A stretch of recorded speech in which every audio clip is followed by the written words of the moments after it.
नमस्कारम बच्चों, हम लोग एच सी वर्मा का सॉल्यूशन देख रहे हैं। Chapter 30 Gauss law question number 4 का सॉल्यूशन देखते हैं। इस क्वेश्चन में एक रीजन में हमको इलेक्ट्रिक फील्ड उसकी वैल्यू दिया हुआ है, उसका डायरेक्शन दिया हुआ है। हमें एक क्यूबिकल वॉल्यूम जो बाउंडेड है इन सब सरफेसेस से, उसके अंदर कितना चार्ज है वो बताना है। किसी क्यूबिकल वॉल्यूम के अंदर कितना चार्ज है वो हम लोग को कैलकुलेट करना है, तब जब इलेक्ट्रिक फील्ड उस रीजन में ऐसे डिफाइन है। ई नॉट की वैल्यू, एल की वैल्यू और ए की वैल्यू हम लोग को दिया हुआ है। स्टार्ट करते हैं। इस तरह से सिचुएशन दिया हुआ है। ये एक्स एक्सिस हो गया, वाई एक्सिस हो गया और जेड एक्सिस हो गया। एक्स एक्सिस में ए तक ये लेंथ जो है हम लोग को ए दिया हुआ है। इस साइड भी लेंथ हम लोग को ए दिया हुआ है और इस साइड भी लेंथ हम लोग को ए दिया हुआ है। ये लेंथ इस तरह से हम लोग को दिया हुआ है। इसके साथ में हम लोग को हर एक पॉइंट का सरफेस का कोऑर्डिनेट हम लोग को पता है। x equal to 0, x equal to a, y equal to 0, y equal to a, z equal to 0, z equal to a. तो हर एक सरफेस हम लोग बता सकते हैं कैसा है। यहाँ पर इलेक्ट्रिक फील्ड हम लोग को ये दिया हुआ है E equal to E naught X by L into I cap. अब इसको ध्यान से देखो तो यहाँ से दो चीज़ें क्लियर हो जाती है। पहली चीज़ की इलेक्ट्रिक फील्ड जो है वो केवल और केवल x डायरेक्शन में है। y डायरेक्शन और z डायरेक्शन में कोई इलेक्ट्रिक फील्ड नहीं है। इलेक्ट्रिक फील्ड केवल और केवल x डायरेक्शन है। इसका डायरेक्शन क्लियर हो गया। इसके बाद इलेक्ट्रिक फील्ड का मैग्नीट्यूड कांस्टेंट नहीं है। E naught X by L, यहाँ पर x है तो x के साथ मैग्नीट्यूड वेरी कर रहा है, कांस्टेंट नहीं है। अब हम लोग यहाँ पर गॉस लॉ को अप्लाई करके क्वेश्चन को सॉल्व करेंगे। तो गॉस लॉ को अप्लाई करने के लिए हम लोग को टोटल फ्लक्स चाहिए कि total flux equal to charge enclose divided by epsilon naught. तो यहाँ पर इलेक्ट्रिक फील्ड हम लोग को इस तरह से दिया हुआ है।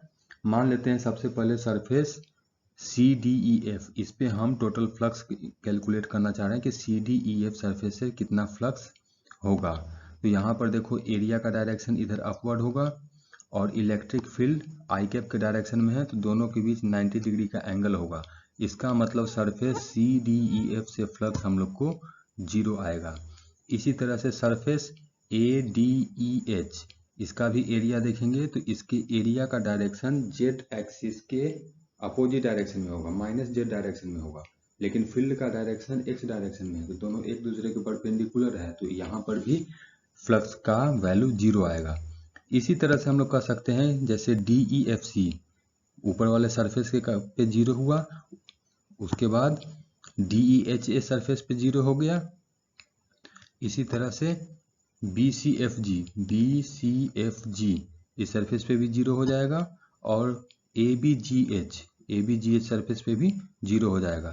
बच जाएगा केवल दो सरफेस ABCD और EFGH। इन दोनों सरफेस पे पॉसिबल है कि फ्लक्स हो सकता है, लेकिन इन चारों सरफेस पे फ्लक्स 0 आएगा। यहाँ फ्लक्स 0 आने का रीजन है कि एरिया और इलेक्ट्रिक फील्ड एक दूसरे के परपेंडिकुलर है। अब हम लोग कैलकुलेट करते हैं सरफेस ABCD पे फ्लक्स कितना होगा। तो यहाँ पर हम ये दिया हुआ है ABCD सरफेस के लिए और हमको EFGH दोनों सरफेस के लिए कैलकुलेट करना है। अब ABCD सरफेस के लिए इसका देखोगे तो इस सरफेस के लिए आएगा x इक्वल टू 0। इस सरफेस का इक्वेशन है x इक्वल टू 0। यहाँ पर x कोऑर्डिनेट x 0 आएगा, तो E की वैल्यू पुट कर दो, E x इक्वल टू 0। इसमें x इक्वल टू 0 पुट करेंगे तो E की वैल्यू 0 आ गया। मतलब यहाँ पर इलेक्ट्रिक फील्ड है ही नहीं। जब इलेक्ट्रिक फील्ड नहीं है तो फ्लक्स भी नहीं आएगा। मतलब फाई से ABCD सरफेस से जो फ्लक्स होगा वो भी 0 आ गया।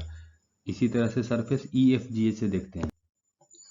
EFGH सरफेस, यहाँ पर x जो आएगा, x की वैल्यू आएगा x इक्वल टू a, क्योंकि ये लेंथ है a। तो यहां से ये जो डायरेक्शन हो गया, ये डायरेक्शन हम लोग को एरिया का डायरेक्शन हो गया और ये डायरेक्शन फील्ड का डायरेक्शन हो गया। दोनों डायरेक्शन एक ही डायरेक्शन में है, एंगल 0 डिग्री। तो एरिया को इलेक्ट्रिक फील्ड से मल्टीप्लाई कर देंगे तो वो हमको फ्लक्स मिल जाएगा। यहाँ पर इलेक्ट्रिक फील्ड कितना होगा, x इक्वल टू ए है, इसमें x में इक्वल टू ए पुट कर दो तो ई नॉट ए बाई एल, यहाँ पर इलेक्ट्रिक फील्ड आ गया। एरिया इसका एरिया ए, तो यहाँ से लिख सकते हैं phi E F G H equal to E equal to X equal to A into A, यहाँ से वैल्यू पुट कर दो E naught A by L, ये इलेक्ट्रिक फील्ड की वैल्यू, ए इसके एरिया की वैल्यू। यहाँ सारा क्वांटिटी क्वेश्चन में हम लोग को दिया हुआ है E naught A L area A, सबकी वैल्यू पुट कर देते हैं। 5 इंटू 10⁻³ हमको ई नॉट दिया हुआ है, 1 सेंटीमीटर ए दिया हुआ है तो 0.01, लेंथ दिया हुआ है 2 सेंटीमीटर 0.02, और इसका एरिया इधर भी लेंथ ए है इधर भी लेंथ ए है तो ए स्क्वायर, तो 0.01 इंटू 0.01, यहाँ से इसकी वैल्यू कैलकुलेट करोगे तो 0.25 न्यूटन मीटर स्क्वायर पर कूलम आएगा। ये हम लोग को फाई आ गया इस सरफेस से। तो इस पूरे क्यूब से हमको टोटल फाई कितना होगा, तो क्यूब में टोटल कितने सरफेसेस हैं, 6 सरफेसेस हैं, 1 2 3 4, इधर 5 और इसके जस्ट एक अपोजिट इधर 6। और हम लोग देख चुके हैं इसमें से 0, यहाँ भी 0, यहाँ भी 0, यहाँ भी 0, यहाँ भी 0, मतलब ये जो फ्लक्स कैलकुलेट किए हैं ये टोटल क्यूब का हम लोग को फ्लक्स है। तो टोटल क्यूब का फ्लक्स हो जाएगा 0.25 इंटू 0.25 न्यूटन मीटर स्क्वायर पर कूलम।